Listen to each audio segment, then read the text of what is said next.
Hi Ali, thanks for joining us today. My pleasure. I hear we're talking about the climate change strategy.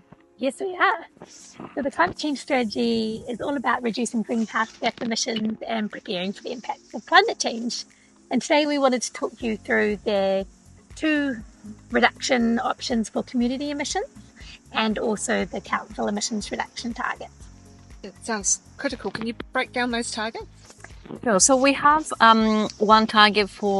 suggesting one target for council emissions, and we have 2 options that we are consulting for the community emissions. So the option A is to get to 6.8% average reduction per year. And option B is 8.3% reduction of the greenhouse gas emissions for the community for 2030. How do options differ? So option A starts lower and speed up over time, while option B is more consistent, pushing for quicker reductions from the start. Right. And Rachel, why gross instead of net? Right, so gross emissions are total emissions and net emissions are total emissions minus what's called carbon sequestration, absorption from things like forestry. We have chosen to go with a gross approach because it allows for more certainty in the pathway and emissions to be reduced at source rather than emitting and then relying on carbon offsets from things like utilities. But however, council is also going to consider benefits of carbon sequestration in making decisions, although that it's not captured in the target. Can council meet these targets alone? No, we can't meet these targets alone because council's emissions are only 2% of the total of Nelson community emissions. So we're, through our consultation, calling on everyone to support us in this objective.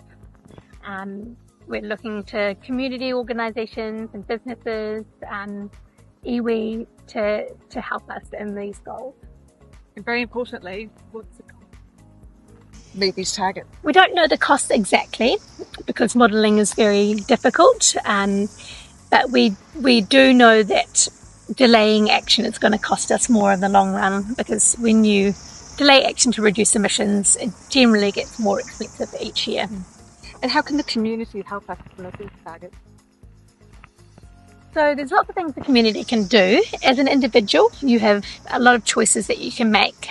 For example, you can choose to leave your car at home a couple of days a week and ride a bike or take the bus to work.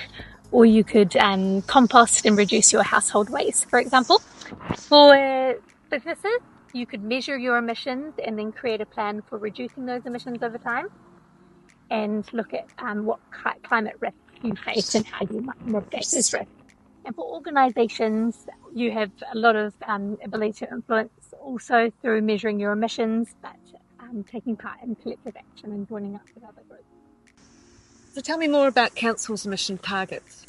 So we analyze several options and choose a sector-based approach. The main sectors we are focusing on are transport and energy. And I've heard waste reductions has helped us meet some targets already. Yes, methane capture at the landfill meant that we have exceeded our previous targets. So that's why now we are focusing on transport and energy. And why transport and energy? Aside from wastewater, where few good solutions exist for reducing emissions, they are the next targets. And how did you set this target?